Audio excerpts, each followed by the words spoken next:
មានគេលេងទឹកជ្រោះผมមានជ្រោះលេងទឹកជ្រោះមានតែទឹកជ្រោះស្អាត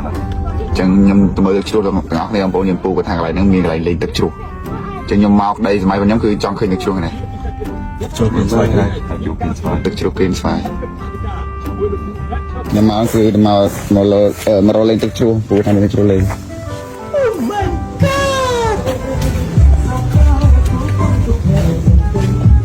ទឹកជ្រោះគេហ៎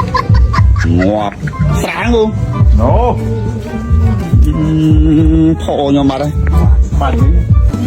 មិនទៅអញ្ចឹងទៅ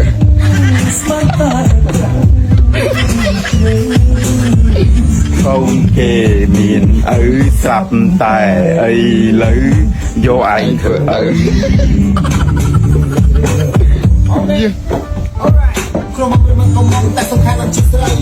សម្រាប់គៀនស្វាយវ៉ា